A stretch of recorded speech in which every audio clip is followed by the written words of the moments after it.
the thing that's new from the old, was everybody familiar with the old version? Yeah. The things that are new here, and you may not have come across, you can first rearrange the front screen any way you want it.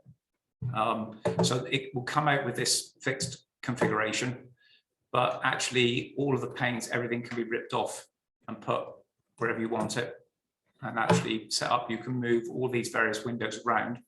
Wherever you see that dotted tab, you can then actually move stuff around. If you lose stuff, so I've lost reports, you can actually put the advanced reports back up here. You can put them elsewhere. You can put them on the right, put them on the left. You may not yet have found them because you won't have used them. Probably there are sort of user-defined reports that I will touch on when we're looking at Wolgastons as a way of actually being able to sort data. They will come up and tab down through the side here. When you go into find, I'll just jump into a individual somatic cell counts. Does it save that appearance, Andrew, for the next Yes, time? yeah, so it will save that appearance. The other thing it will do, and it probably won't here, let's close out, I suspect it won't. We go back into Stockton Heath. You do have a parameter where you can set where it will reopen all of the reports that you had previously open. So you won't have to wait for them to open. So that actually is under settings and personalization.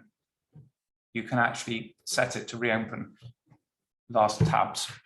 So then if you actually open up a set of reports, okay there and save that, you can actually brand it as well. Don't know if you've done that yet. You can actually put logos in, the same as you did. So when you print reports that come up with the LLM with their partners logos, you can put 2 logos in. Again, you do that here from, you would have to do that on all the individual versions though. You can actually, under personalization, upload logos, and it will actually give you guidance on the size they need to be. You pick up a file, a JPEG, and put there, and then they will appear on the reports as with the old version.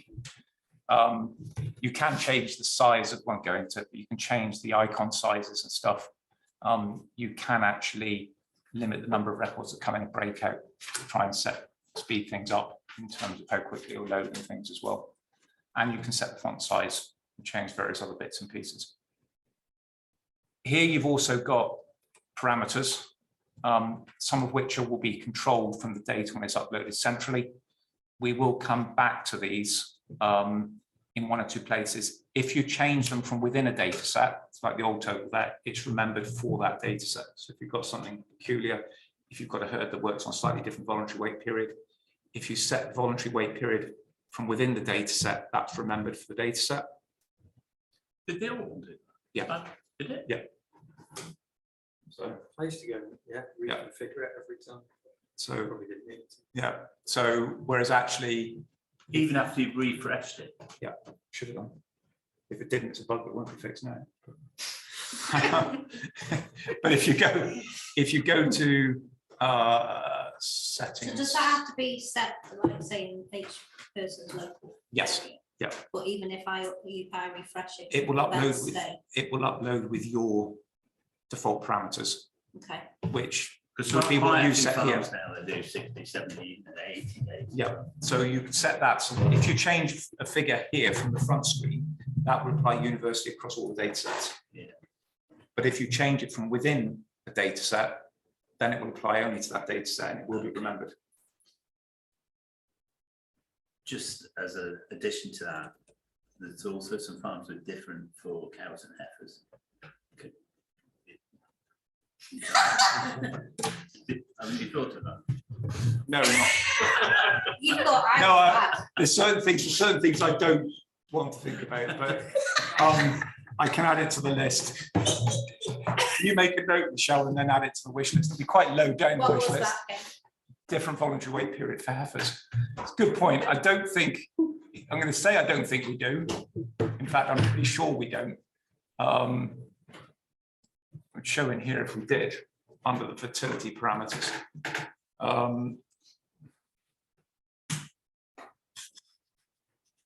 No, we don't. You can still do it, you just have to do it You have to the do long it. way around, like Yeah. change it, And then do change first it, go taxation, back. and then Yeah, come so back. you better Yeah. go with- Yeah. But I mean, that's something in theory we could do. Yeah. Wouldn't be that difficult to do, I don't think. The challenge would be when you're looking at both together, because then the charting wouldn't look quite right. So there's the various things you can set, and you set them within here, then they are actually fixed for this data set. One or two you might look at here and say, what are these about? The live only prepare, only really relevant to Michelle. We've got some stuff coming around incremental updates. And for really large data sets, you can choose to only prepare the live animals. When we talk about prepare, fundamentally, the software behaves quite differently to the old software. When we import data, and you won't see this, Michelle will see it, there is more of an overhead at the import, although it's still pretty much as quick as the old one, because it goes through and calculates the state of every cow on every day, and then wraps that up in a fairly clever way so that the reporting is very quick. So it will know, pre-knows, and it's pre-populated when the eligibility of each cow changes. And that's why when you change some parameters, it says it needs to re-prepare. Because for instance, if you change the voluntary wait period, it will need to re-prepare the data because the cow's eligibility will have changed throughout. It'll go back and do that throughout the data set. And it does that for fertility, for udder health, for yonis, for lameness, as we make this lameness state engines and things in the back that run as well. There's here about automatic movement off, and this is something you may need to change, but again, it would be if there's a need, it's better if you've done it at your end, Michelle, and this is because of, you'll have come across it, CDLs, where there's still heifers in there that are 5 years, 6 years, 7 years old because they've never been moved off farm. So we automatically on import now, automatically remove animals and move them off farm, and virtually move them off farm, if there's been no event recorded for a certain period of time, and it's 2 years and 4 years of the defaults. So if a heifer's been born, come off farm, and there's no event for 4 years, then she's moved off farm. And that's one of the things, the issues with Woolgaston data, for instance. We do similar for cows. You can, if anybody's using protein intercepts, you can change the protein intercept if you want to on an individual herd. You can actually also, when you're comparing cow production, you can change the period of time over which comparisons are made. There's the usual sort of fertility stuff that you can change. Some of the costing stuff you can do within here as well. And that's most of them. This is the remedy associated stuff, so I can change any of that. The other thing you can do is map lesions. Don't know how much you'll have coming through of lesion data on lameness, but actually you've now got the ability to take comments that may have come through from interherd or uniform, where, for instance, we'll try and map some of them. So WL will automatically map to white line, but there may be other descriptions that aren't mapped, and you've got the ability to map lesions and lesion types, and once that's done, it remembers. Same if you've got medicines coming through, you can make medicine associations. So you can actually say, right, well, if this product's used within an X period of time of this event, you associate the two, which then allows you to do analysis around medicine's use. So you've got to set those up first time, and you've got to do some re-preparing around that. The other things that you've got, I suppose, general principles within this, go and pick a fairly simple kind of carving pattern.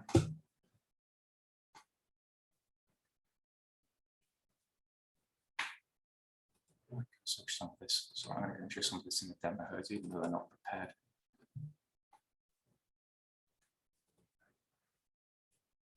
So if we go into, for instance, the carbon pattern report.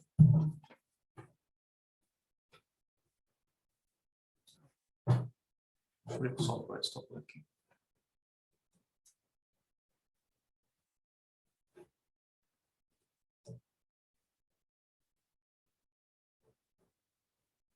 Whereabouts is that show? Yeah.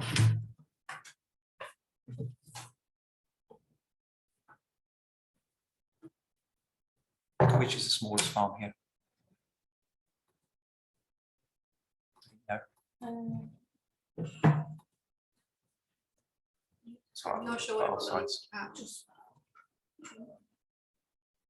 The block carving, just. Block carving with them about no block carving as well. Pickfords maybe. Be around 36. 76. Yeah, 76.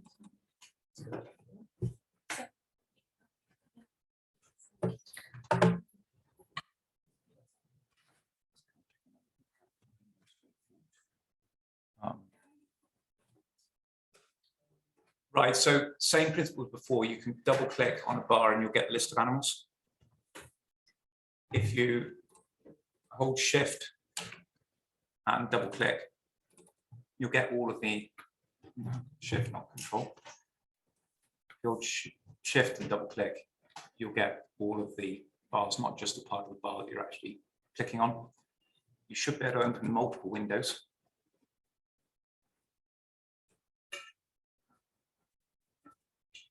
Yeah, so if you hold control and open, you can open up multiple windows. So you can have more than one list open at a time. In terms, if you want to highlight animals and move them to report groups, again, hold shift or control, and you can select certain animals. And you've got the same principles as before of being able to move them to different report groups. You've got 4 report groups now, not 3. So you can compare the whole herd with 3 different other groups, up to 4 different other groups. This actually by default automatically comes off as a loose pane. You can decide to dock it anywhere. So for instance, if we decide to dock it there, and I'll apologize now to whoever's version I'm mucking up. Now, going forward, all of the breakout reports will always open in that position. But you could choose to dock them at the bottom, or else these tabs again, you can pull those out and sort them in the various different orders. So you could have multiple breakouts if you want them for different lists of cows and store them out to one side in the tabs here. You're also pretty much not limited to the number of tabs you open. Now we've said we want to remember, if we close this and then go back in again, it should automatically re-open the tabs that were open before. So if you've got your set of favorite reports, then it will actually open, remember those and automatically open them when you go back in. You can again as slow it up a bit more. it will depend on what you've got open. So, but you should be able to go and view the ones that have already opened while you're waiting. So some of the fertility ones will take a little bit longer to open. You can actually, in terms of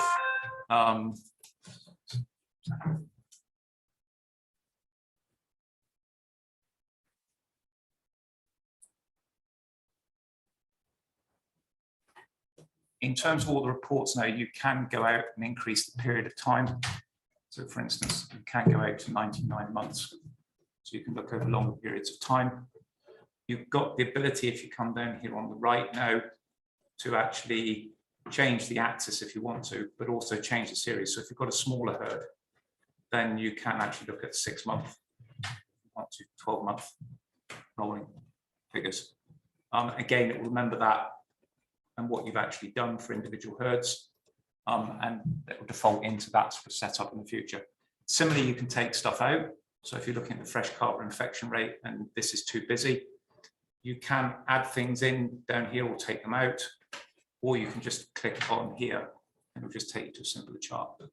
So you can change, simplify the charts relatively straightforwardly. You can change the date range as well. So you can change the last recording date here, and you can change the period that you're looking at across the board.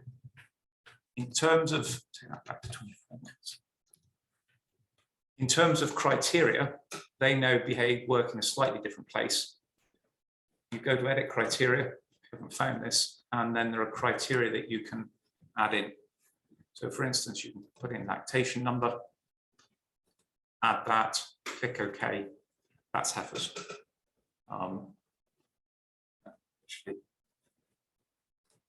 Click that here, remove selected, take it back out and you're back to not heifers. The other thing you can do, and I'm playing Bill Gates here because the screen can get a bit squiffy sometimes, is you can come up to view and you can split the current function. And what that will do is duplicates the chart. It then does this sort of nonsense. You've got to minimize and maximize it, and then go and adjust the charts. So you get them both back in the same window. So you've now, in it. So you've now got two of the same charts side by side. You can then go and edit the criteria. So if you wanted to look, I'll just use lactation urine infection rate as an example, and you wanted to compare lactation 1 with the rest of the herd, you can do that. You'll see here that the axes have changed. May have to keep doing this, minimize, non-minimize. You can then come down here and you can change the left axis. So if you want to hold that decision, you can actually put those two side by side and actually make a direct comparison. You might want to do by days in milk or whatever parameter. You can do that for any report and split functions. Yeah, and you just may have to do this, adjust the chart to actually get it to fit that way you'd expect it to fit. Go to edit criteria, and you can take this back out again. The other thing you can do, don't suppose anybody using vet notes? You used vet notes in the last version. Yeah, so there are still vet notes here if you want to use them. If you add them, the report notes will appear down the bottom here. One of the nicer features that this will do if you use them is that you can put in, add a note. Come on.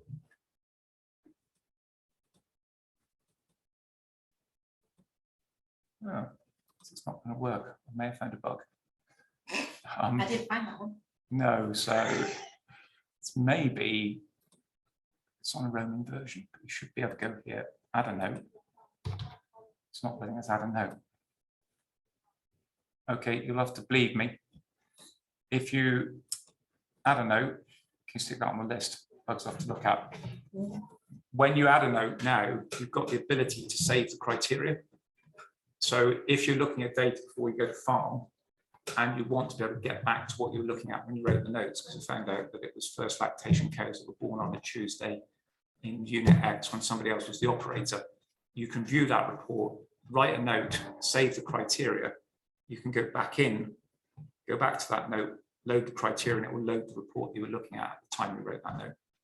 So in terms of actually being able to keep the history of what you've done, be able to reproduce the report to show a farmer in the future, if you're remote desktoping in, then you actually can do that using the vet note feature. I think that's probably a bug of the roaming vet, but it's just not allowing us to write those at the moment. So if we want to go back in and remove the criteria, select it, and that will take us back to where we were before.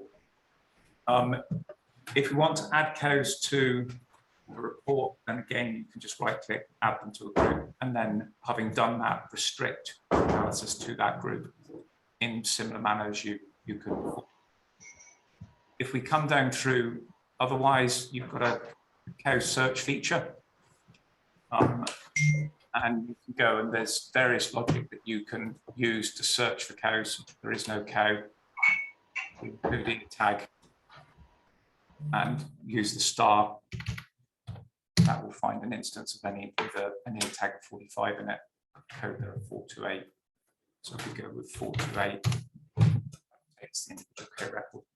Much more so than in the last version, you can actually go and double click on pretty much any report, get the breakout, which is lost for me because it's now over here, and then double click to get to the individual code record.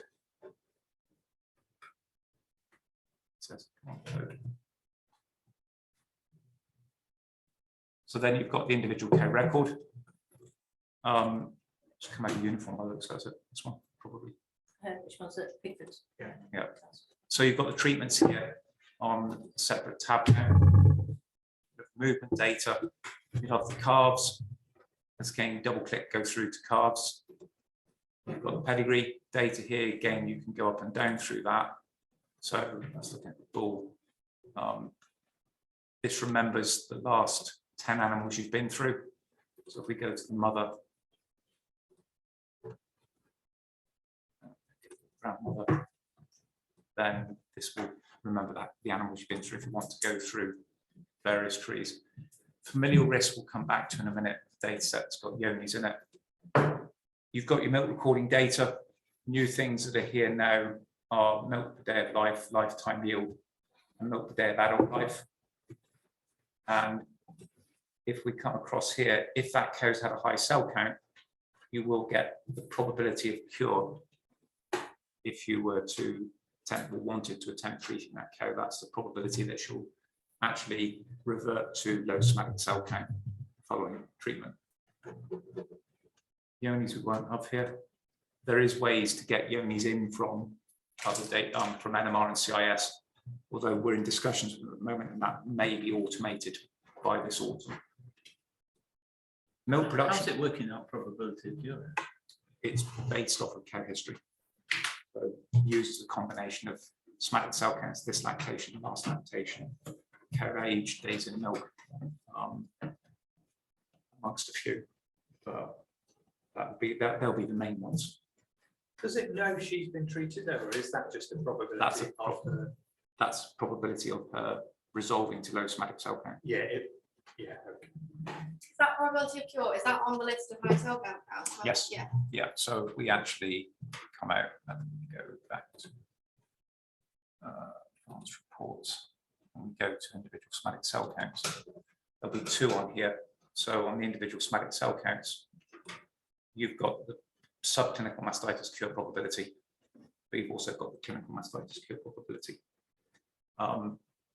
These actually, this is the baseline probability. So this cow has got a baseline probability of curing if she gets clinical mastitis of 11.3%. And that is baseline because it's not yet included in the model, the influence of quarter position or the number of quarters affected. We've got an app that we will be releasing later this year that runs alongside this that allows you to put the cow and the number of quarters and the quarters affected, which will refine that probability. But obviously you've got to start with the baseline probability here. Why are some lower than that though? Yeah, that's the baseline. How do you mean some are lower? So, How would it lower? Because hind quarters are less likely to cure if you've got multiple quarters affected. so it does take that into account. Not here because you don't know the quarters that are affected. Right. In the app, it will in the app, which is coming. We've got this being trialed by some co-developing farms at the moment. So there's an example of a cow that has got an intramammary infection. If we go to her predictions, her baseline prediction, which is one front quarter, is 44%. But if she had clinical mastitis in 3 quarters, that would drop to 18%. And that's the probability of her resolving to low cell count and no recurrence of clinical mastitis following antibiotic treatment. In that lactate, no recurrence in that lactation. Yeah. Or, yeah. Yeah. Is that app going to be included with you? It will be separate. So it will come as part of Remedy, which this actually links through. So, Cool.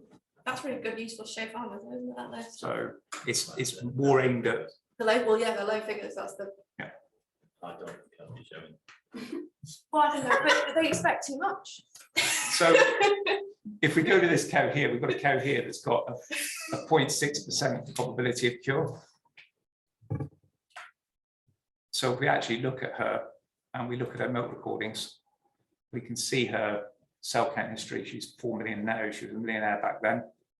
You can then choose to view these as a chart, and that's her cell count history. She's always been high cell count. It's not unsurprising that she's therefore got such a low probability of cure. If you go and look at her animal events, if she had clinical mastitis recorded, which she hasn't, but if there was a clinical mastitis event recorded here, then, oh, here we have, this has come through from uniform, it's saying it's subclinical. That might be a bug with the way it's being output from uniform. That may have been a clinical case. It's actually putting the probability of cure here in the individual cow record as well. We've had issues with pulling mastitis data out of uniform for this particular farm. Yeah, We've sent the data set to you guys a couple of times to extract it. Actually, you did it last time. I did, yeah, What it and was. the old total did have bug in it, right. but it wouldn't bring it across, which obviously So you've got to get it. progress with that because we've got Yeah. this. So it's a case of getting it selected in the background correctly in uniform so that it drops it out, and it's to do with the way uniform classifies clinical mastitis We releases. did. We did didn't that and it was We still, did that I and think it it was was still- bizarrely unique to this sort of farm. Mm, And you put it through the new program to get the stuff. Yes, So we did. Right, so it is coming across now in the fashion. It's coming across in the fashion, Right. yeah, So, more than what it was in the other one. I think, right. the old- So it's to do, without having uniform in front of me, I can't remember exactly how to do it, but you can go and look, and there's different ways and groupings that you can use for events, which will impact how it comes out in the EDI data that comes across. Which I thought we'd actually looked at, didn't we? Maybe we need to. looks like it's resolved for this one. Mm. You can look at, you can see you can have multiple code tabs open at the same time. You'll get lactation curves. These are Woods curves that are fitted. You can, it's looking at yield, you can decide to plot multiple parameters. If you do that, it'll limit you to the current lactation, but you can then put fat percentage and other things on there as well, if you want to. That plotting parameter. So we've got yields for all of them. You can choose to compare with herd mates. So then this is actually lactation for this animal compared to all other lactation for animals. If we then actually restrict this, that's actually highlighting those that started their lactation within 15 days of this cow. Go and take that away and you can see where she performs compared to other animals in the herd that have the same lactation that calved at about the same time as her, if you want to look at performance of individual animals. Genetics data can be pulled in from AHDB and Neogen at the moment, imminently from Pfizer, from Zoetis' data as well, should be able to come in. That would be a merger, should have to go through review. Mhm. That data, all being well later this year, would populate directly from AHDB anyhow. Once the permissions are in place with the farmer, Yeah. it will pull it in automatically. Can we do that now, Charlotte, easily enough? Yeah, Yeah, just yeah. don't, you would have to go onto the AHDB website, get me the file, do not open the file. Yeah, Excel file, yeah. Yeah, but don't open it Yeah. and send it to me, Okay. because otherwise if you open it, it puts a figure in there or something, and it won't print. Yeah. So just send it across once you've downloaded, Don't know. Don't know. just don't open it. I could just give you a login and then you can just go get it. Well, yeah, that's fine, but I, as a security, shouldn't be asking for anything like that. You could go in any reports here, you can go, for instance, if you want just the chronic code, if you start typing chronic, it will select it to the chronic codes. If you actually want to restrict it only to lactation 1, you're going to get 11 as well. But if you actually want lactation 1 and 2, 1,2 will bring you lactation 1 and 2. So you can restrict that list out if you want to.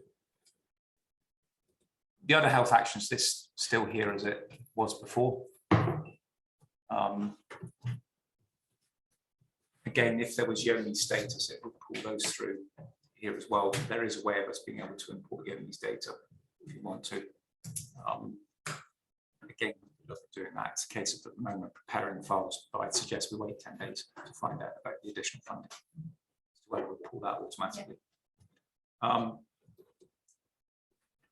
There's also, probably run the risk of having to reassociate this. There's also treatment outcomes, which you had previously in mastitis, but you can also do it in other areas. So you'll see a warning come up here saying you need to run medicine associations. So if we go here to run medicine association, you can do this for any of these events. So if you want to do fertility analysis of the impact of fertility treatments, you can do associations of fertility treatments with fertility. But here, if we do mastitis, and actually what we're going to say is, well, we're looking for a tube being used at that time. So plus or minus 0 days. If you're doing fertility, you want to go out to capture your OBSYNC program, for instance. Then actually you can go down through here and you can say, right, we want to associate jabs. Oh, I don't know. So ubrelexin, ubrelexin at the moment. So could be synapse tubes. Why is it tied on? I don't know. We'll just associate one. That will then go through and goes through the data of associating all the uses of ubrelexin with mastitis, which would then allow you if there was more than one treatment, to analyze by different treatments. And also you can then start to analyze by treatment duration as well, if you want to. So it's running that association of medicines. That, once it's been run the first time, it remembers the associations. So first time you go into these reports, you'd have to get it to prepare the associations, but it remembers the associations you've actually made. When I tried to do that for fertility, Yeah. it hasn't, nothing's come through. It's files from uniform and on uniform and Interved, you can see like OVSync and estimate. Yeah. But when I've tried to do it on this, it doesn't come through. Like it just doesn't show anything. Have you done the windows? Is the window big enough to pick them up? Could be that. I don't know. Yeah, So- maybe. I don't know if I've checked that. Yeah, if you send me so it's associated 960 treatments with events. So you should then be able to analyze, but it's going to be a chocolate tea box. It's only got ubrelexin, so you can be able to actually associate ubrelexin with not, unless this is a herd that's not treating. But if you send me the data set, then, sorry, was that, did it not It's work? alright. It's Dan's like. It is important that it's not treating. This one, they treat everything, do they? Right.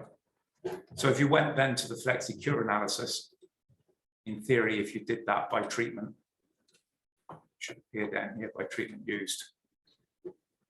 Oh, well, there are 25 that didn't get any according to this. They may have been ones that they jabbed type on. Or haven't put on. Yeah, we'll have them put on. Maybe it was the Batron. And Yeah. yeah, It's a rogue bottle of A180 they found in the back of the bed. I left it with Mike to that. and they will actually do, it will give you a chi-scope there as well. Treatment quantity, so you can actually look 1 tube, 3 tubes, 4 tubes. So it will actually split those out. Here you can actually change the number of groups, which you couldn't before. So if we wanted to take that down to less, so 4 tubes, because it goes to the biggest groupings to make the comparison. So using 4 tubes, there's no difference there, but you can change that. You can change the minimum number of entries per group. And you can do the same with fertility. You can also, if you go down the bottom now, you can do that, and you can look at treatment outcomes for any event. Doing a flexi analysis, once you've associated the treatments, any event that's here, you can go and do those calculations for. You've also got survival curves down the bottom. I can't remember if we had these in the old version, but you can do survival curves for any event. You can define cures if you want to. So if you want to look at cure of anything else, you can just look at recurrence. If you're trying to look for recurrence of milk fever, for instance, you could actually look at your treatment outcomes and say, if there's another milk fever case reported within 7 days, we assume that's a failure. You can define a cure outcome for anything, essentially. I won't go into these in any more detail at the moment, unless people want to come back to them because of time. We actually, historically, we gave you some feedback about the quality of data when you imported it. No, there's a specific report that actually looks at data quality counts. So saying in this herd in the last 24 months, there's 220 or so issues with overall data, 30 or so to do with milk yields and some movement ones. If you look at those by periods, then we can go out here and you can see the animals that there are issues with.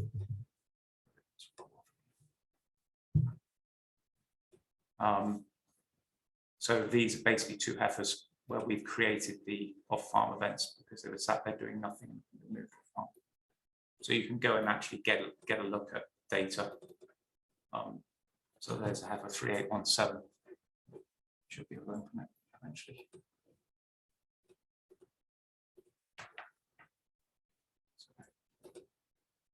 And we can actually see, yeah, she came on farm and it's in red because it was a virtual sale off because nothing had happened to her. So it will have removed her from any of your analysis to try and get the numerators and denominators correct. And you'll see there are other ones here, right? So you can go and double click on any of these. So here starts to bring questions about the quality of data because these are all cows that have got yields when they're dry, allegedly. And you could go through and look at those.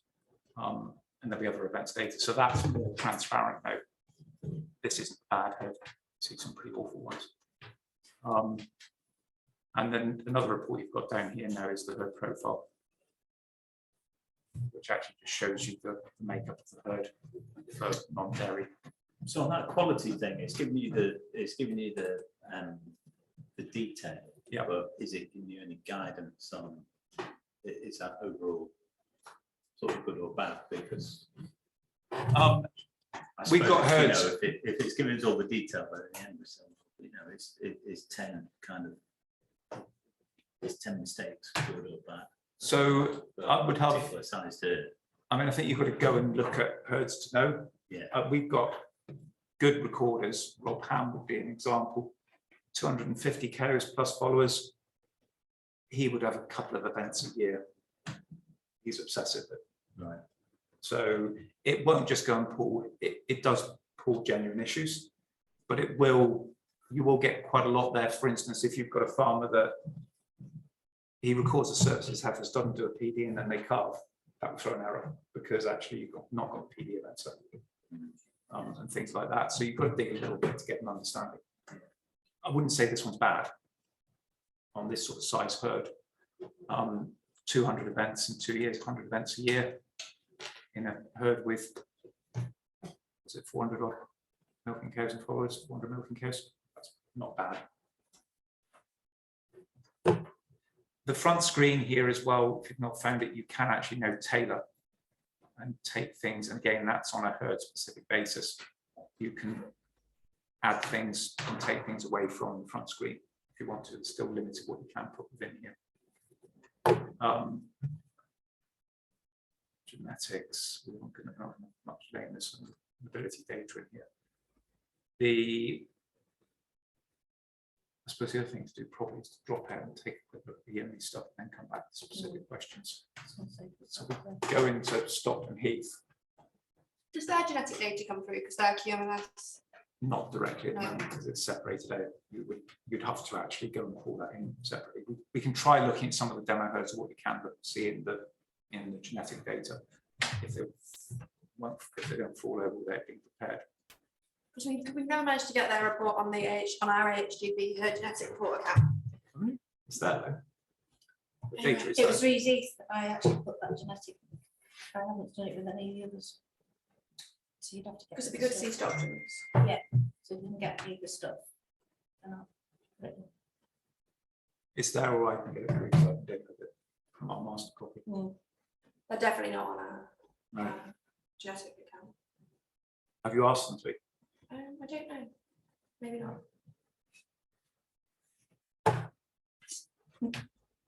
So if we go to Yonis, then where's the Yonis data?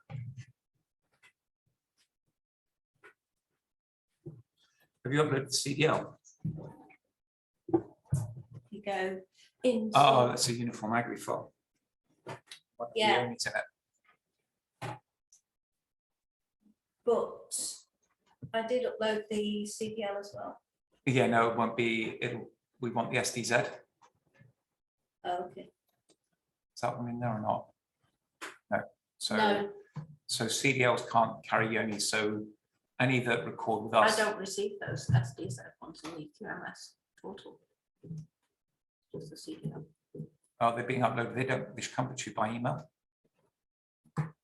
Might. Oh, yeah. Bowers has your only data on it because you uploaded the email that I sent you. Yes. Okay, I don't suppose that's so much data, but we'll have some No, here. it's not. There we go. So we've got getting off 2 years worth of data. So you can see an overview by our definitions. You get two types, and this positive, provisionally positive, uncertain, and negative. Or you can see it by the J states. You can see that single test summaries. So actually just looking at the individual results. And again, here, if you want to narrow this down just to the positive cows, then you can do that. Come down and change your axis to 20. And then you have to take these out again. And then you're just looking actually at the positive cows. Actually change those graphs. And you can get calculations that are done now through Action Yoni's. A couple of differences here. We report the average negative test value as well as the average test value. I won't lecture about statistics, but an average test value of non-normally distributed data is not a good idea. I did tell Action Yoni's that, but I think they understand normally distributed data. So this will be horribly influenced by 1 or 2 positive cows. So a better measure is to look at this one, the average negative test value. And also it allows you to see what's happening underlying. If they go and cull out a couple of problem cows, it looks like they're making great progress when all they've done is remove 2 problem cows. Because this correlates very well with prevalence in the herd of yonis. What's the average negative test value of your herd? Of our herds, Yeah. that's typically below 5%. So below 5. So they would be higher, got a relatively high preference. I suppose their defence will be to say, well, we shouldn't have a look at single index figures, single values. You should be looking at it alongside their other You should. metrics. But it's a bit like looking at average cell count. Yeah, why do It's it? a- Why do it? it's just a- Yeah. And I mean, I told Action Yonis this is the value they should look at, and actually told them to go and look at this right from the start. James Hanks went away and said, oh no, we'll do the average test value. Sat in a meeting where said the metric to look at, and here's why, and you go do something different. So. Is there a way of getting the priority calls on one tab? Because I know you can use single test summary, but you have to like click on all the tests. Do you know what I mean? Like for certain milk contracts, like this guy's an alpha farmer. Yeah. It took me quite a while. It didn't take me ages, but it was a bit of effort to get that list from. Yeah, so it's frustrating because different milk buyers have got slightly different criteria. So you can go into this list. How did you get that? Sorry. So this is just going to individual Yonis report, Right. and this lines up all the historic test results for this farm. Yeah. So actually you can go into here and just do greater than 100. And that will bring up all your cows that are greater than 100. Okay. And if it's 2 consecutive tests less than greater than 60, there's different definitions for the different milk buyers. Then you can go to that one. And you're going to say, well, can you do less than 100? I don't know. What's the answer? Come on in. No, it won't. So That's still easy enough. though, yeah, isn't it? but you can go back and you can go through and filter them that way. We haven't done it because the Wakefield one's slightly different from the M&S one, slightly different from the other one. Yeah. And then it just introduces more confusion. But you can relatively easily filter those through. So if we go and pick an old cow here that's positive, we won't have that many tests here, and obviously the value of this goes up as you get more animals. Then actually, if we go to the Yonis, you'll see them lined up here. You see our test values lined up. You can see them as a table. You don't, obviously in her case, we can't see her parents or her mother's status because it's not been there. If we go to familial risk, we can see this is her. We can actually see that actually one of her sisters, younger sisters. So this is her mother. This is her younger sister. This is her older sisters going out to the right. And we can see that actually those have been tested. She's got a sibling that's positive over here and another sibling that's uncertain at the moment. You could decide if you want to, you can do that by J states instead. We can see that one of her heifers has been tested and she's actually positive. And you can see down that line, there's no further positive. But we can go down this line, whilst that one's negative, there's actually further down the line, you can see a J4 here. So you can actually go and look at the familial associations here. And that will show 4 generations of 5 if you go back to the mother.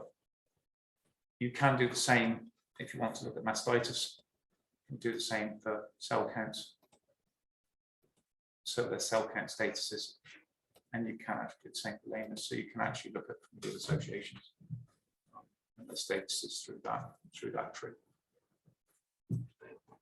This will give you specific warnings for this cow, and actually what we will see in the animal events, we can see that there's actually lots of warnings here associated with calving events.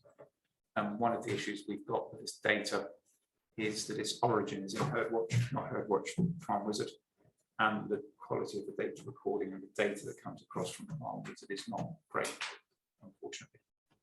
Yeah. So that's the powers, isn't it?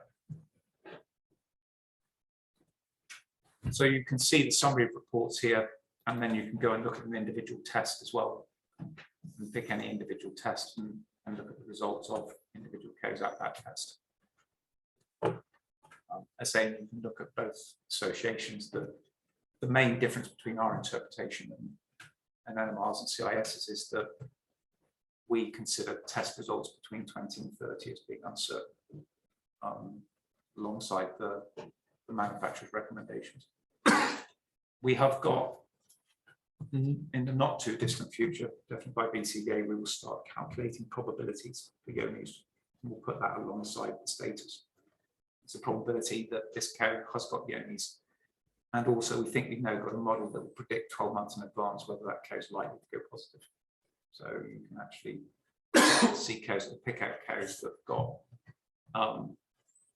high negative results, essentially alongside high yields in the cell count that are likely to go on to evolve to be positive cows.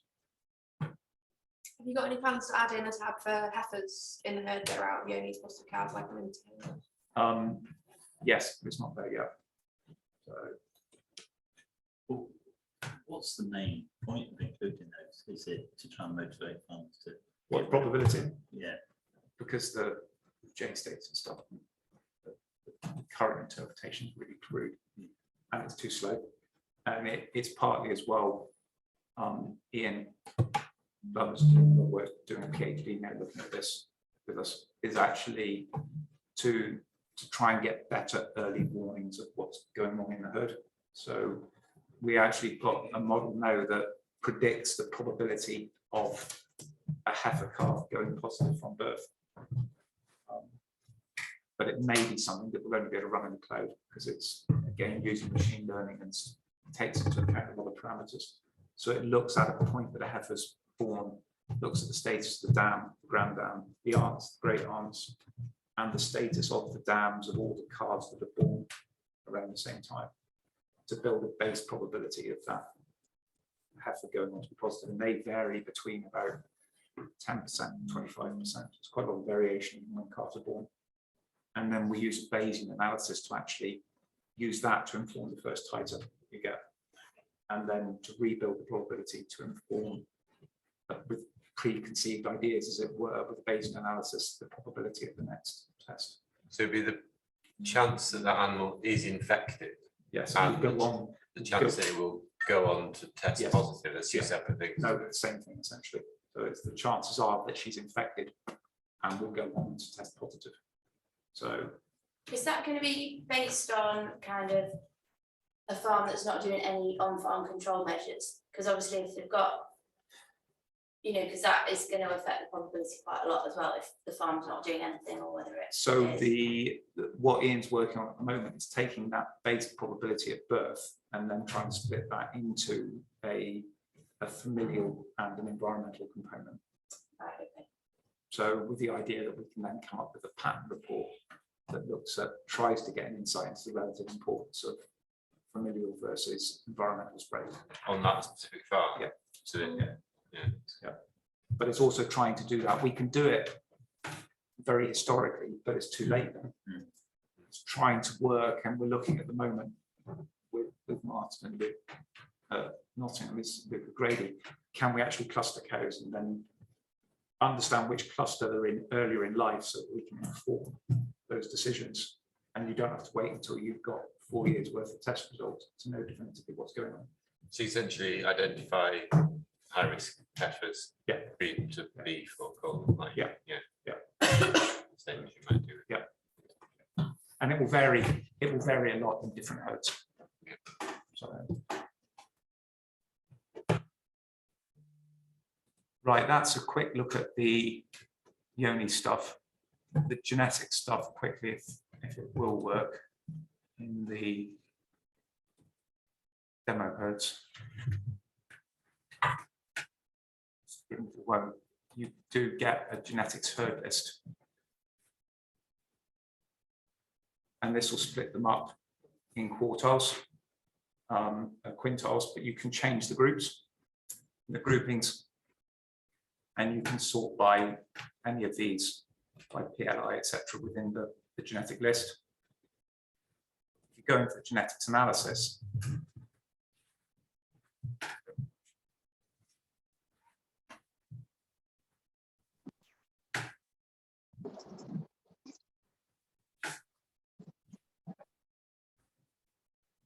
Just to be available for any pedigree. any herd that's doing herd genetic reports with AHDB, or you've got genomic data at the moment through Neogen.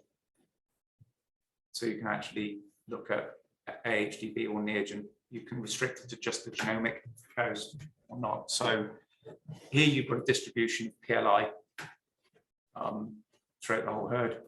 You can then decide to split that by parity, for instance, to look at those distributions, or birth year, or for instance, you might say, well, why by fertility state?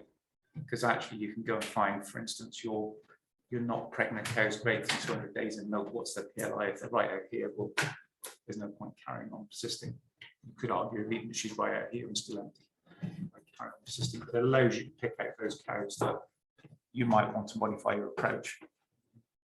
You can look at variation here, for instance, PLI, still doing that by fertility state, do it by year of birth.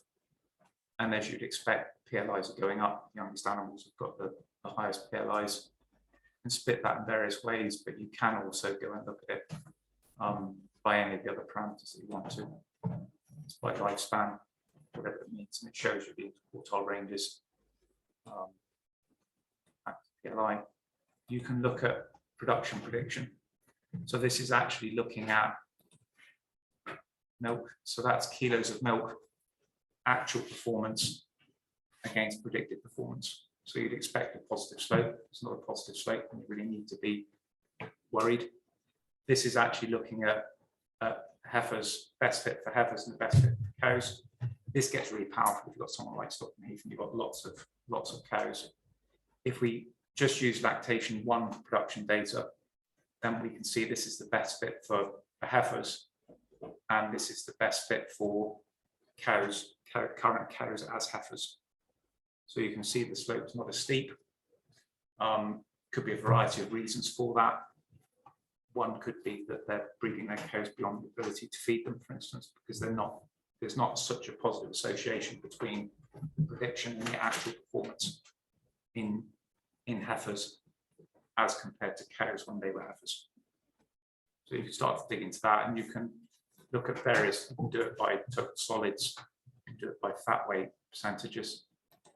You can also actually then go and look at performance on other parameters. So this is going to look and split by quintiles the actual PLI by milk per day of adult life. So there is an association, a strong one, but tending upwards. But you can go and do that, for instance, for cell count, by maximum cell count. There's various parameters you could decide to plot that against if you wanted to. And it's similar for health. So this is looking at lameness advantage and those that have never been lame or ever been lame. Never ever or never ever been lame by lameness advantage. Again, it's not a big herd, so you can't really look at anything, any great associations.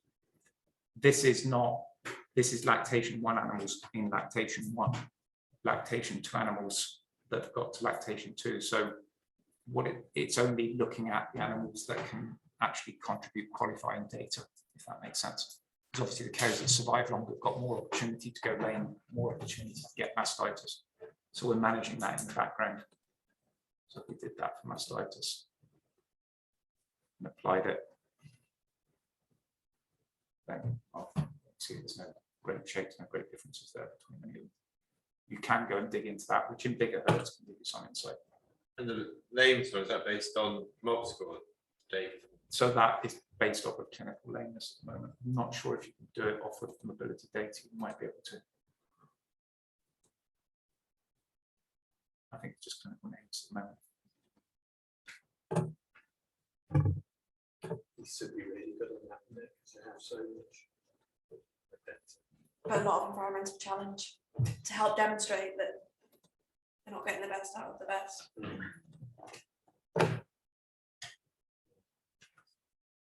Right, that's a very quick run through. Specific questions. I did send you. across. Yeah, they did send me a copy. So Some of you probably It's answered, gonna be like back question into- time. we have to yeah, read yeah, it. that's all right. just in case people don't ask. And it's great because it's good points. You've been looking, so you've quite happy to be challenged. So this one is around the Wolgaston's data and the seasonal calving report. Yeah. So if you go into the seasonal calving report, then the first thing you get presented with is the block planner. What were the blocks? Now we try and make a stab at this based on the number of animals served, the proportion eligible, etc., to try and align the dates. So we've actually said that we believe the planned start of mating was the 3rd of the 5th, 22.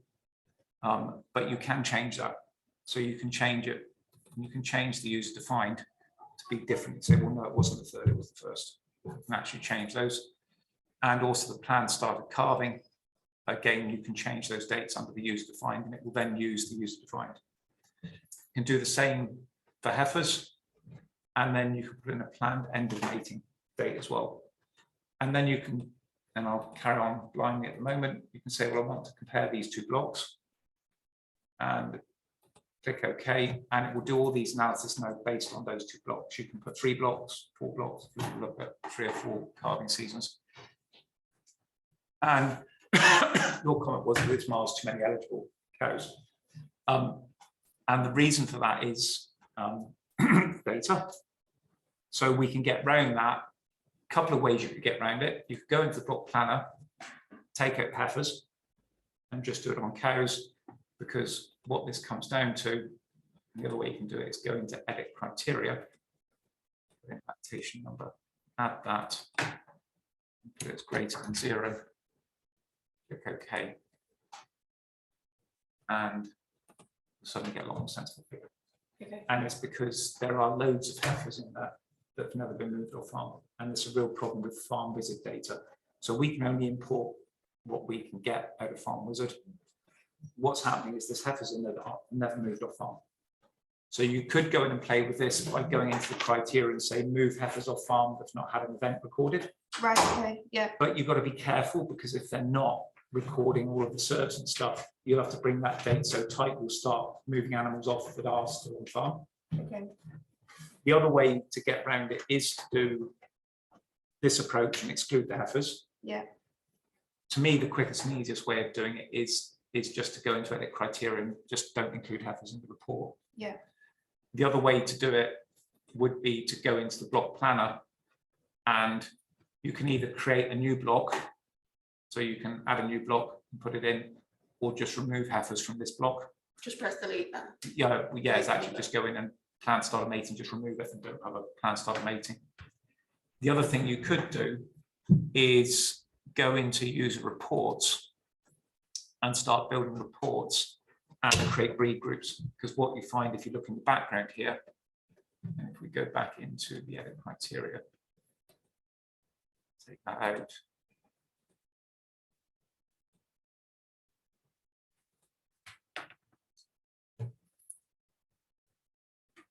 Double click on the list, and then actually get it here. Can't add breed. Here is a rule: if you click at the right, there may be more things you can add into the list.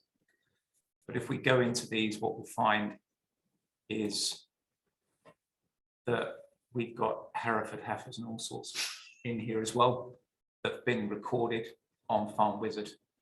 That's a Fleckby actually, but you know, it's 50 months of age, still alive. It's clearly not on farm still, but it's not been moved off. So The other route I took to trying to address this, and may as well use it as a way of going in and looking at user-defined reports, is we can go and build a new report. And there's great scope here to build reports, great skill also to generate rubbish and nonsense. But as long as you're aware of that, it's when you start trying to look at multiple lactations, you can get duplicating values, because it is only really a very basic SQL query builder without getting you into have to doing code and stuff. But we can say that we want to look at all females. We know the problems here is the live ones. So what we can do is right click, include line number, include ear tag, include breed, and then we can also add breed to a filter. And what we can do in here is look at their main, I think they've got some jerseys, haven't they? So we can do jerseys, click OK, and you'll get a list of all the jerseys on the farm.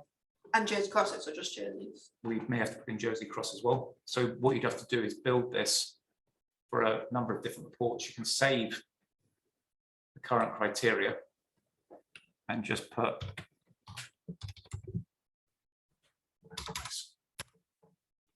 live jerseys. That'll be remembered there as a report. You can share these reports with other people if you're wanting to write a report that's useful to other people. Then what we can do is click on the top one and shift and bottom one, add to report group A. That'll be all the jerseys. Go here. And that's no restricted, just jerseys. Okay. You could then go into here, do a new report. Actually, probably easier so you don't have to read all of that. Open the live report.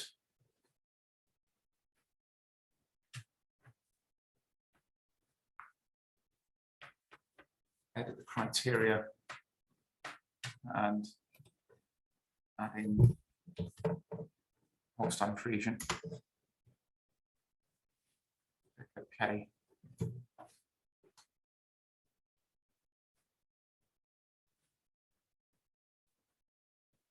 Save the current criteria.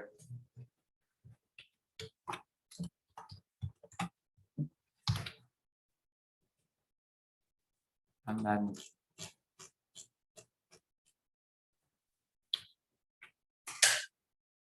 add those to report group A, or if you want to report group B.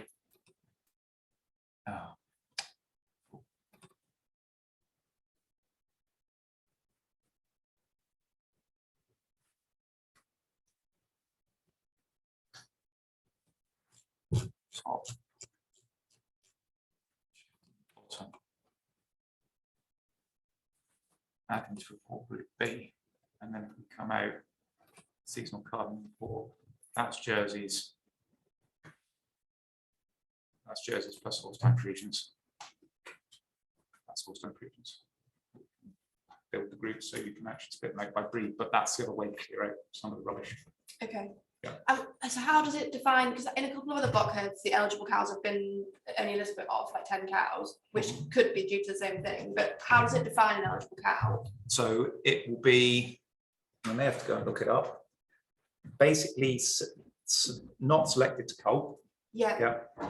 And so eligible to breed and can be pregnant, and the default, I think, is 24 weeks. And this is put in because of split block calving herds. Yeah, so has calved in the last 24 weeks, you mean? No, can be pregnant and due to calve in the next 24 weeks.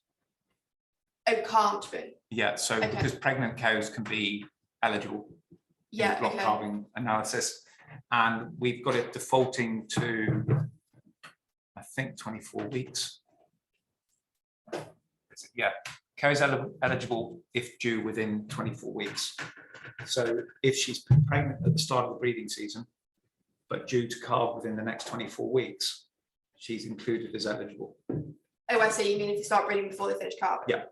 But what time period, because think of the split block herds, at the Yeah. start of breeding. Yeah. When does she have to have calved? So you'd have to reduce that. So if it was split block calving, You Yeah, might want to reduce that 24 weeks to 12 or 8 weeks. So what you're saying is that any animal that is still in calf or is due to calve but has not yet calved, you want to include into the analysis Yeah. if she's due in the next 6 or 8 weeks. So you could set that to 0 yeah, because and then you I would include it. I always follow like, I'm a bit confused, sorry. I always follow like the New Zealand system where all the cows are eligible, Yeah. even if they've not cut off, that's like their Which is what problem. we're doing here. But if they've carved in the last, and then if they've carved in the last block, they're eligible. But then you have farms that carry around cows. Yeah. So then they might not carve for 365 days. So no, so those cows that are being carried around from the autumn block to the spring block would be eligible in the spring block because they're not in calf Okay, and eligible. And as long as they're not selected to cull, yeah, this 24 weeks is about going into the future. okay, so I want to set that at 0. If you set it, no, because if you set it at 0, the cow that's due to calf 3 weeks' time won't be included.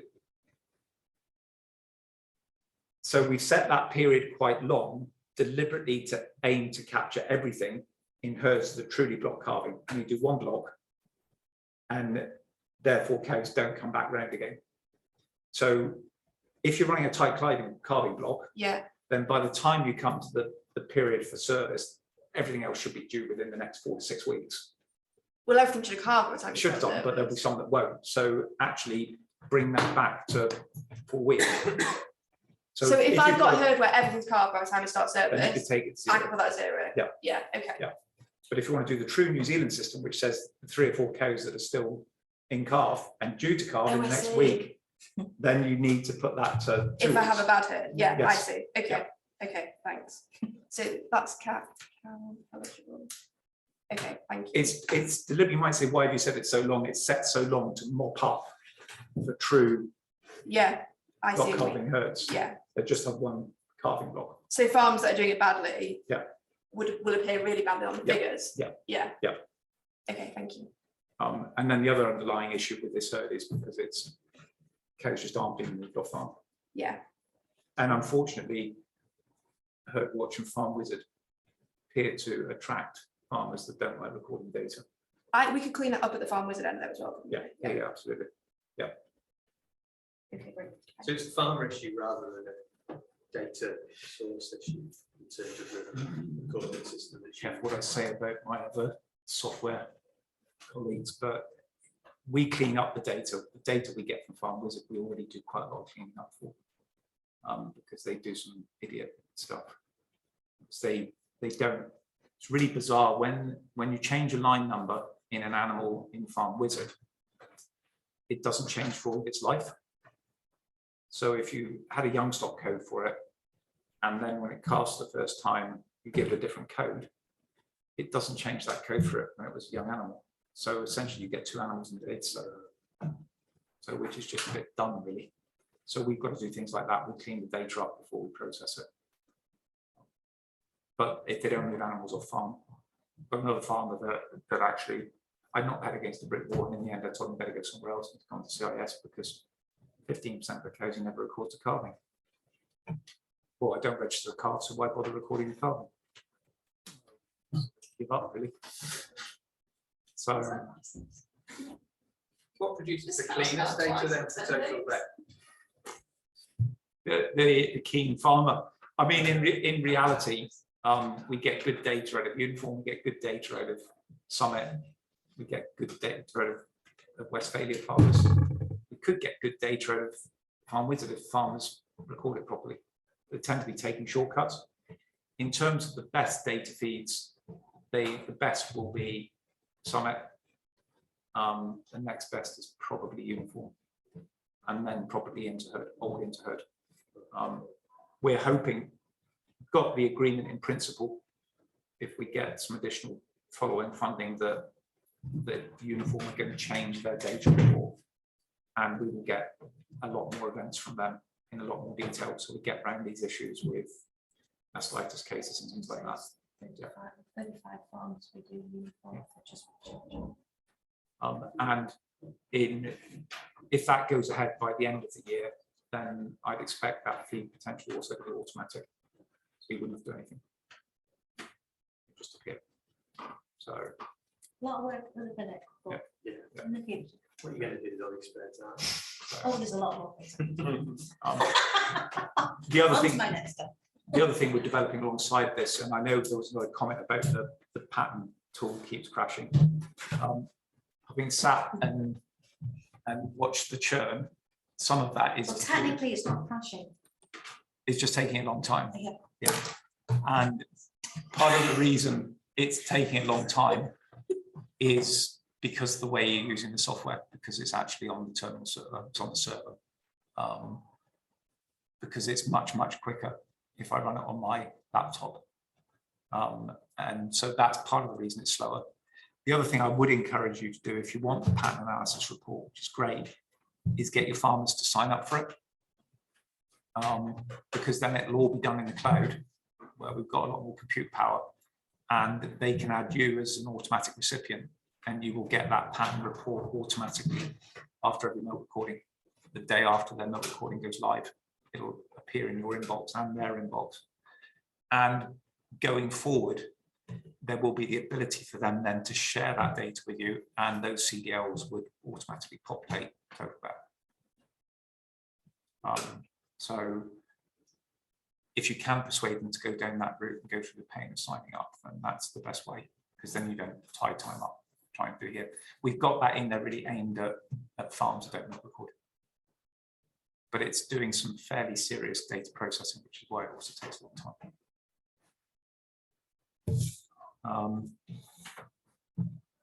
Yeah, so that's patience, isn't it?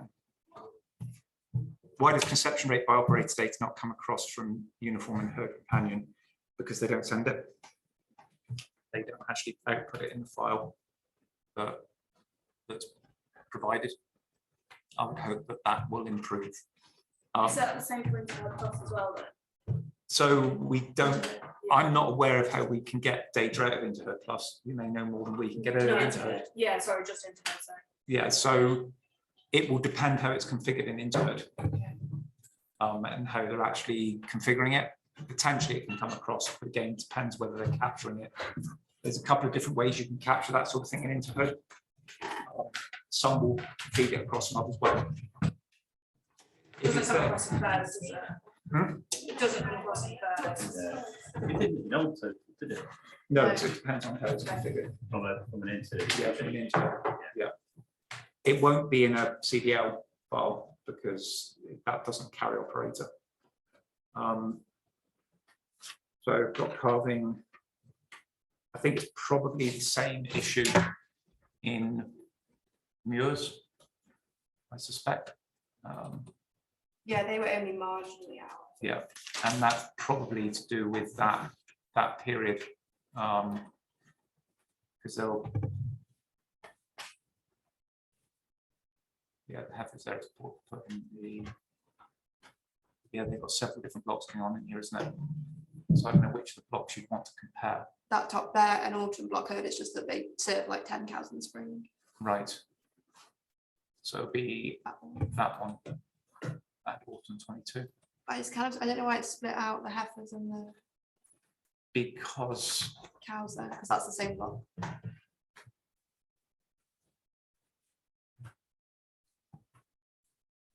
pass. I'd have to go away and look at that, take the page away and have a look, just to see why it's split them out. Doesn't really matter. So it was just having too many eligible animals. Yeah, but only by like 10 or something, 8 Right. times. I think I was 8 out of the farm, but they love to pick you on these things. So, yeah. So some of that may be to do with this 24 week period if they've got 2 blocks. Yeah, I wonder if, because he would carve everything before he starts mating, but how long is 24 weeks? 6 months? Yeah. Yeah, so I suppose he would start Yeah. that. It could be that. So maybe I'll change that and try. Yeah, the other thing could be select culls depending on the origin of the data. Yeah, If the animals are there, that it Probably may a be few. that select a cull's not coming across. okay. And the only way to know that would be is if he's got animals that he selected not to breed, is go and see if they're marked as not to breed. Is this a uniform? Yeah. I think we should be able to pick that up. We'll have to go and double check. So again, it may be that they've not got it ticked the right way for it to come across in the EDI down. The block carve report is really good though. We've never been able to analyze block calving data as easily, It's necessary. which is brilliant, even if they still like to. Yeah, no, well, they always want to be a little That's better, it. so, and the summary report's working right, block carving summary report, I takes a don't little while to run. know if I've looked at that. I've mostly looked at this page and then conceptual Yeah. analysis. So I'll keep my fingers crossed. So you can again access the block planner to decide which blocks you want to look at here. Click OK and I'll read some more of the stuff. Yeah, the bubbles overlapping is a known bug. It's currently in list to be fixed. And it's been fixed. It used to happen in the fertility efficiency. In the fertility performance report, it's been fixed there, but we're obviously look at fixing it in the block carving herds. How do we create report templates to run multiple charts and tables into a PDF? Can't yet. That's something that's likely to come with block reporting in Remedy. So we've yet to define and decide exactly how we're going to run that, but it would be along the same. I suppose to get some feedback as to what you want there. Do you just want multiple reports in one PDF, or do you want the ability to write notes alongside them? Because that's a lot more challenging. Or is it just to be able to spin out multiple reports into one PDF? You could just add notes to the PDF anyway, couldn't you? You could do, yeah. Yeah, can You've got- got facilities to do it. So that will be the block reporting functionality will be part of Remedy. And then what you can do, it already exists because it's what we use for running the pattern analysis tool. And it's just that farmers lock down, so they can only schedule that to run at each upload. So it runs every time new data is uploaded. But there is the ability to run reports actually daily, weekly, monthly, week, whatever. So we've got that written in the background, mindful, for instance, with the if you wanted to use this, I'm not saying you will, but for the vet's action list, that actually you'd be able to schedule it and it would run every Tuesday night and email the report automatically to the farmer ready for Wednesday morning. Not that keen on that, because when it doesn't work, you come and blame me because you haven't got a report when you turn up on the farm. But actually, in theory, it's set up so you get to do that. But I think you're doing that in total, aren't you? Yeah. So could you set it up that you have like a standard report? Yeah. And then it just produces it every month and send this is help you remember to. You could set it up so that you click the reports that you want sent, and it will run those reports. Will in the future, could already, but it's hidden. Run those reports at a fixed predefined time when new data goes up weekly, daily, monthly, and will automatically email those to whoever you say they should be emailed to. So if you wanted to doc them, you just have them emailed to you. You could doc them and then forward them on. Check. Benchmarking groups, yes, coming in. Again, it'll be in Remedy. The spec currently written, that's currently with programmers for actually being able to benchmark. Be able to add Yonis and genetic data. In theory, you can know, Badger and Michelle. We won't thank you. So it's possible to merge that data now. But we'll know within the next week, 10 days, whether it's worth waiting for that to become automated. They can use event data for analysis. Right, so we did touch on that. I'll wait for this to finish. Actually, looking at treatment protocols, you should be able to associate treatments, and then having done that, be able to look at outcomes of SERVs of any event based on treatment. If the data's there, but you've got to run that association first. You should only have to run it once.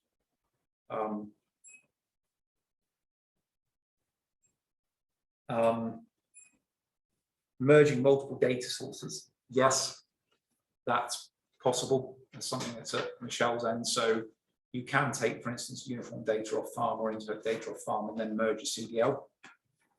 I would always say that's the better way of doing it, rather than trying to merge take the CDL in its raw form.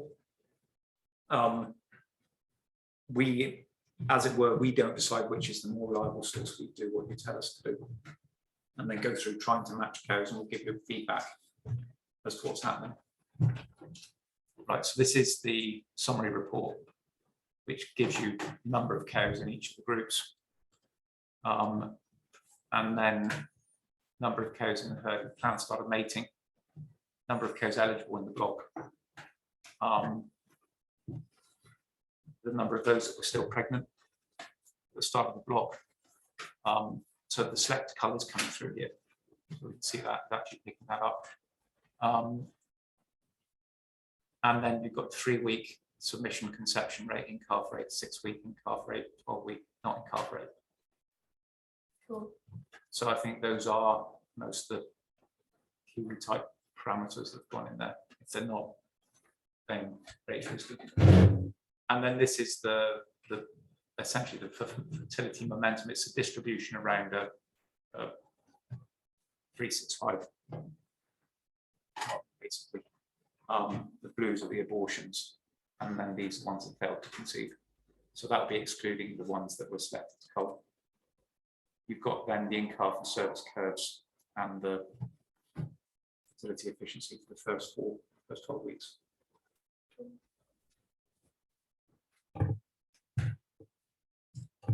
But this actually needs a PD positive. You do have the ability to assume PD plus, but I tend to look carbon those.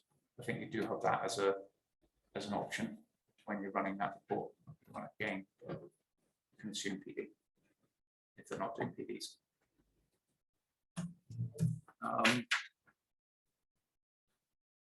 Right, Yoni's report, priority cows. That was your question, probably. Yeah, I mean, we are reluctant to have a pick because they'll change their mind. I could make that in a user report though, could I? You can current status. Al and I were talking about being able to do that. In the Yonis, I think you can only put in current status at the moment. Yeah, so you can't put in multiple test days. You might say, why not? It's actually quite tricky to do the way we're accessing the data. Because what would happen is you get 2 lines. If you have 2 test days, you'd end up with 2 lines for those 2 test days, one showing both. And as you went up, you then, so if you do it by lactation and you've got 8 lactations, you'll get 8 lines with the answer you want on just one of the 8 lines. Just the nature of the way SQL works, without us doing a lot more work there. But you can go and filter them out through that list. We could, I suppose we could look at actually probably putting in user-defined reports that you could generate a list of priority calls to our offer. Just we have to commit to reprogramming it every time you change the minds. Because of course, Waitrose is priority color unless you've got a test result that says that it's something different. Young stock, yeah, taking on board young stock out of the only positive cows. Yep, we can do that. Pregnancy analysis tab, operation and fertility medicine used. I think the fertility medicine used should come across, shouldn't it? But what you'd have to do is associate it. So I did it for Brooks's earlier Yeah. from an interherd file, and but maybe the groups weren't. Maybe it was the group thing. It didn't Yeah, come across. But... so medicines we don't routinely bring from interherd. Right. Okay. I think medicine used here, it won't work because we've not done the medicine association. So But it won't come from interherd anyway. No. Okay, that's why then. It's because of the way that interherd stores medicine. I don't think we do. We definitely didn't in old TotalVet. We talked about it, but I don't think we do in new TotalVet. Do you know which herd it was? It was Brooks Village, but they're not on there. They are. Oh, well, I mean, they're not on that. Oh, they're not on that. They are on that, the same one. And they've been updated. Brooks Village Farm? Yeah. We were updated today.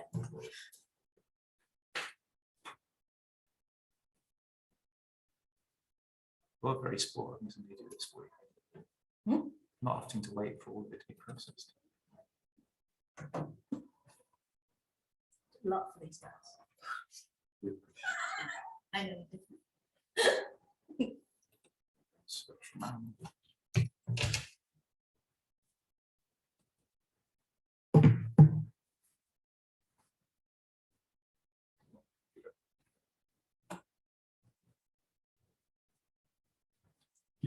While this is loading, Andy, I think I may have got the wrong end of the stick. On the event analysis end, do you have to associate events with medicines to be able to analyze outcomes? to be able to analyze outcomes with medicines. But you can you directly analyse outcomes for cows that have had certain events then? Yes. Okay. So if you go to the event incidents here, so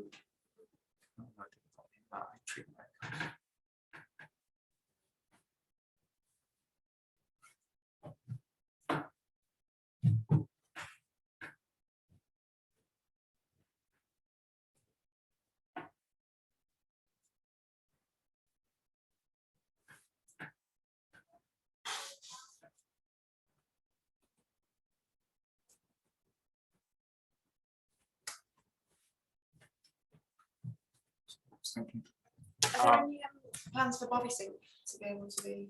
yes. It's, it comes via an API, which I need to go through setting up with Michelle. The biggest issue you have to be aware of it at the moment, and I think it's unlikely to change, it only brings alive animals. So it doesn't bring animals that are no longer on farm. It's quite slow because they limit the rate at which you can call the data. So you've got to make 100 calls and then wait 10 seconds before you can make another 100 calls. It will build. We currently have got in development an incremental update, which will allow you to actually keep that historic data, for instance, within BodySync. And what it will do is it just builds with, if you were in a month ago, it just builds the data for the last month. Trouble is it will acquire errors over time. And we're still working on that. It's proven quite challenging to realign the data.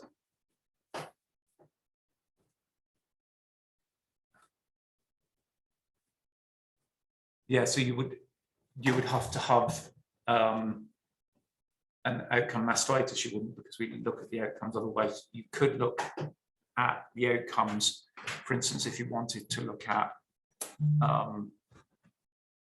you were thinking particularly fertility or just other sort of? Yeah, fertility outcomes for certain events.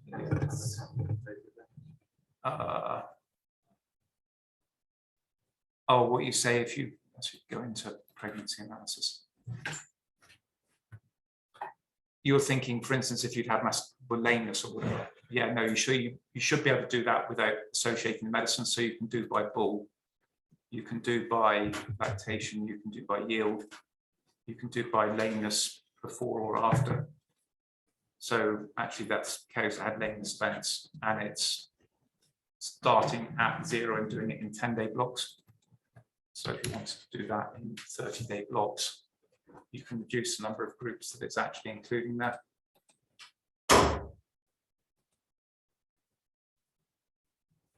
So that's cows that haven't been lame before, cows that have been lame 30 to 50, 60 to 89, 90 to 199, and others.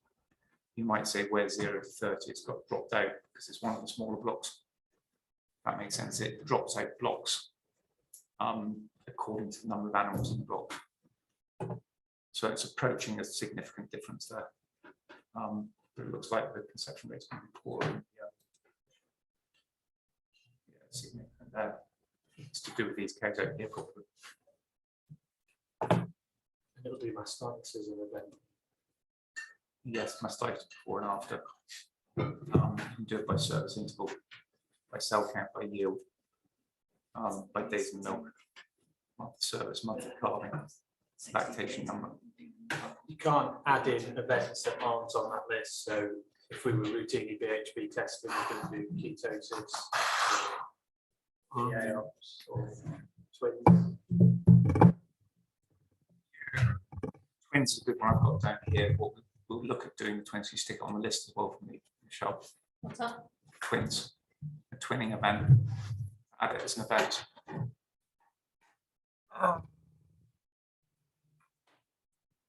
Could you not get them into a subgroup? You could do it by doing report groups.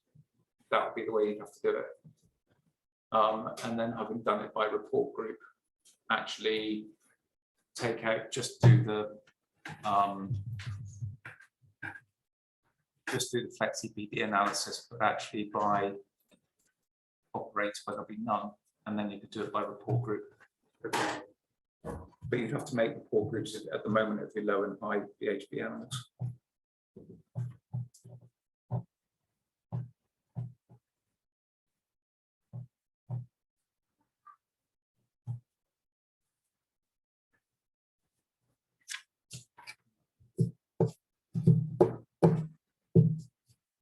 Yeah, I think that's all of them. The twinning we will, at the moment, you can see twins. It depends where it comes from, because some softwares export the carving, will mark the carving as being a twin event.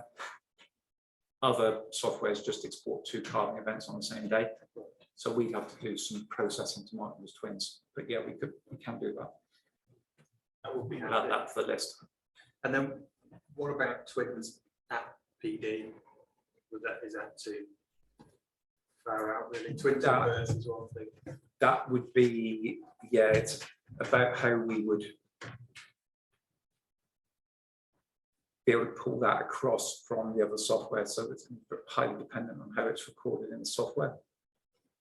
You probably could record that as an event that you merged. So if you had a PD plus, you could put it as a comment against the merge of that data. And the way the merge works now, if there's a pre-existing PD event on that day, it should supplement it in the comment, and then you'd be able to do it by the comment. But you'd have to, again, probably do it by report group. And yeah, some of that is to do with the way it comes across in the comments. Twin carving event would be the most. Yeah, that we could calculate and pull that through, because we do have it recorded in the background. I think we just don't show it at the moment. I'm pretty sure it's in the background database. It's just for whatever crazy reason we don't show it. He did have a good look into it, didn't he, I think. Yeah.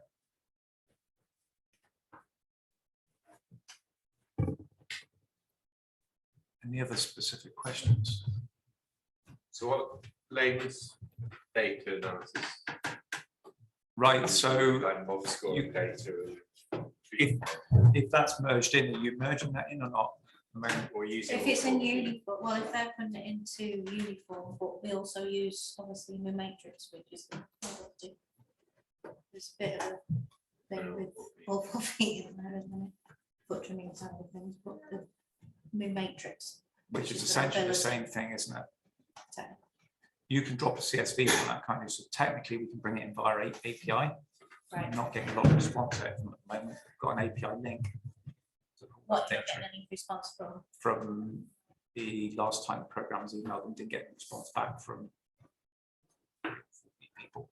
I can get them to chase it again. I will email Jake. That link is there because we're putting it in for some of the guys that are on the Remedy co-development group. Yeah. Otherwise, mobility data, I think, does come through from Uniform, doesn't it? Yeah, Any if of they put these? it in, if they put, if they, Yeah. yeah. Do we know if any of these are? Do you know who that is? The only one I can think of is Architects. I think he's putting some, he's putting, Yeah, he's asked us to potentially try and put it in, but I think he's putting it in. I think it's on that list. It's on the list. It's thanking days for. Yeah, that, yeah. So.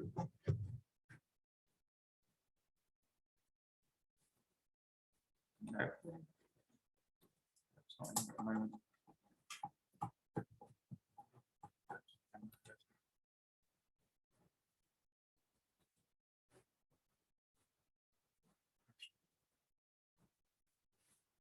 So if mobility data is there, then we will calculate the lameness states. It's another report that's coming that we're working on at the moment. It's a lameness pattern analysis report.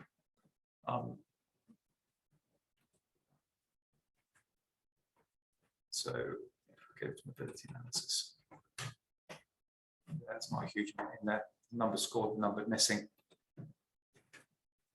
The actual by score. Take the absence out and just look for preference of actually who's there. Yeah. Who was scored. An overview. So looking at apparent cures, the apparent chronics, and apparent new names. Okay. There's- That's first up in mobility score. Yeah. You've got lameness prevalence, and that's your lames and your chronics. The rate of new lameness, first lameness cases, and recurrent lameness cases. And then the proportion of hurt that's actually sound. Calculated. And they run those sound states and stuff all run around in a state engine, like a lot of the other stuff, which actually goes around and actually looks and gives a lag time and a period for codes to go back being sound. And they can go into various states. It's all handled in the background. But it's essentially 2 and 3 are considered lame, 2 and 1 are sound. And what about like the foot, they're recording like foot trimming, If there's like in like lameness. Yeah, so Rather actually, than if we look in the lameness analysis, this might need re-preparing to show it. If the lesions are in there, then we should be able to pull them across. Yeah, so it's actually splitting out by foul and unmatched. How much lameness there is in this, take it to 4 years. By limbs or- Yeah, do it by limb, by lesion.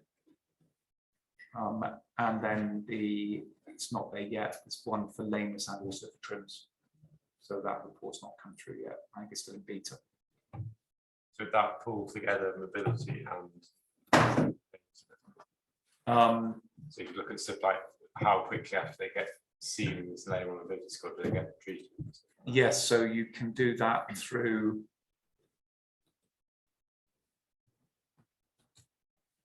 Do that through survival curve, I think.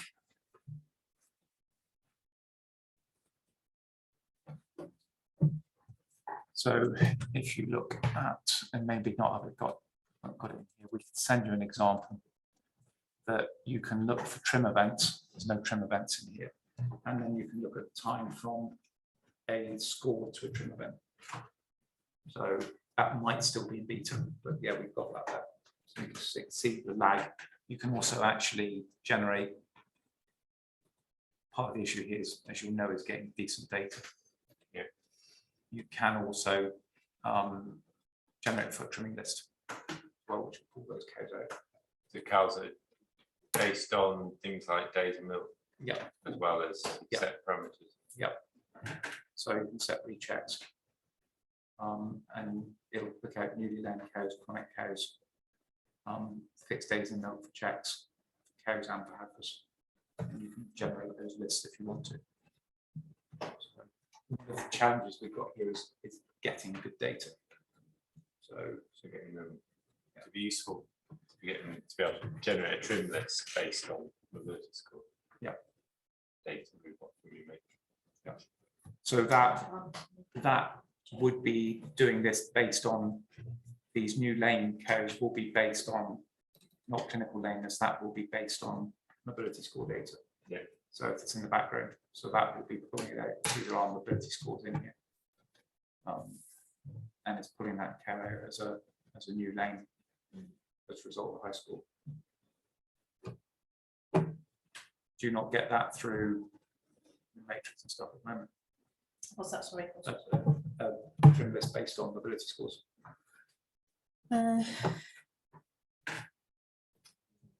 Not in the matrix. It's getting it to talk to uniform. Right. So it's combining that, Yeah, the routine, Yeah. getting the list, it's got the routine trims and Right. and getting the two to Right. work together, seems to be. So you can pull both in total. Yeah, so in theory, you should be able to do that. Is to send us some data where you've done that and pull them in. Mm. No. yeah, well, I can definitely get the data off new matrix and get that off, but it'll be a manual process until automation. And then it's getting data, the new matrix data back into uniform as well. Which is- Yeah, I spoke with Uniform, there's a bit of a, that's coming, but it's not there yet. It's different parameters or different fields. I need to pick that up again. Say we've got the link with all 4 feet. The matrix is essentially just all 4 feet in here, isn't it? It's just in slightly different guise. It is, yeah. Well, no, it's the same people. No, I know, but how the data's presented is just. Oh, yeah, the way It's the that- same that- background yeah, data. Yeah, So- well, that's the reason why Yeah. Uniform was saying that they'd already got the information to go in, and we can export out of all 4 feet into Uniform. Yeah. As a CSV output. Yeah. But the fields are slightly different in my matrix. So they haven't quite got that. Yeah. Uniform haven't quite got that set up I need to to accept it. pick that up with them again, because we've got Well, the I'll- ability to do that with an API. From our side, I'll chase all 4 feet. And then I'll find out.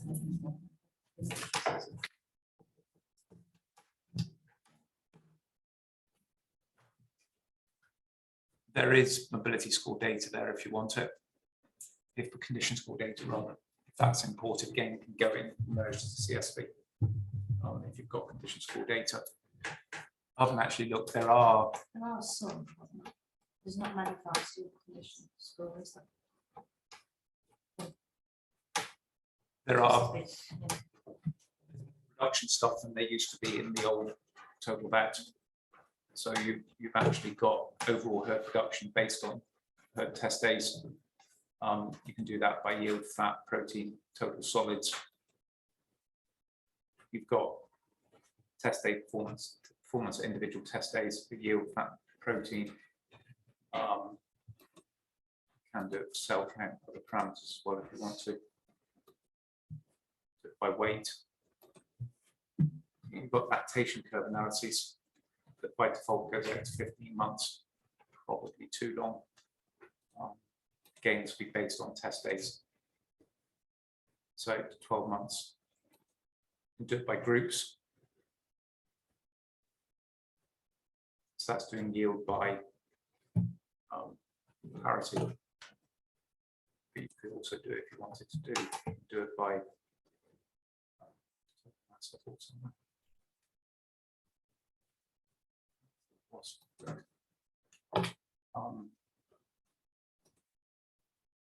you've got fat protein ratios if you want them. And also high fats, low fats, protein production. And you've got the protein intercept stuff if you want that, and you can do scatter plots of yield, and then you can just show a rolling average. 10 weeks. So parameters, rolling average you wanted to do like, and pick the parameters. So there is that other production stuff there, more than there used to be.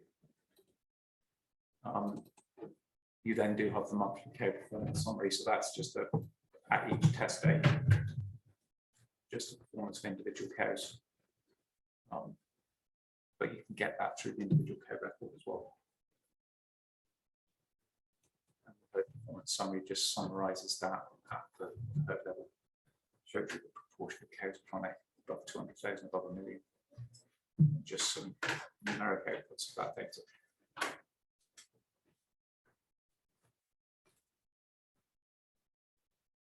And the summary is also down here. I won't click on the pack tool. Drying off list. I don't know if you use that. So you can build the drying off list. You can pre-populate this with products if you want them to be there, and pretty flexible criteria. I don't know if you do drying off lists for your clients. Yeah. This is actually all in the cloud now as well. So you've actually got dry cure possibilities here as well. That are calculated. This will now populate. I don't know if it's on my latest version. Again, is something we got feedback from the farmers on the co-development group. Got running. We've actually got reports. The data at the moment, where it'll populate down to the app. So the recommended treatments that you could run in conjunction with them, what you want to go, what based on pretty flexible thresholds, which will then go down to an app so they can be in the parlor and tell them which treatment for which cows. And we'll update them based on the next recording.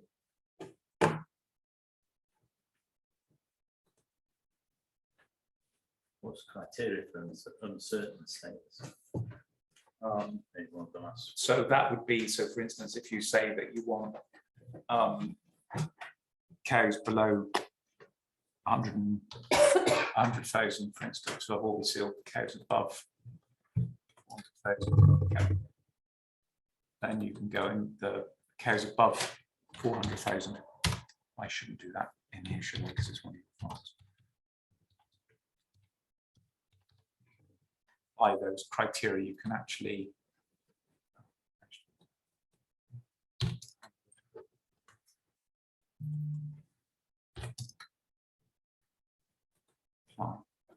so actually cows that are in the uncertain category, cows that actually had a cell count between 100 and 400. So they come in there as managed for uncertainty. That cow has been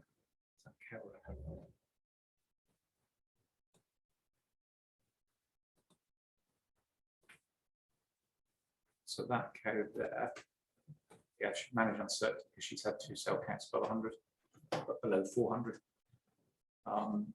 That's a heifer, I assume.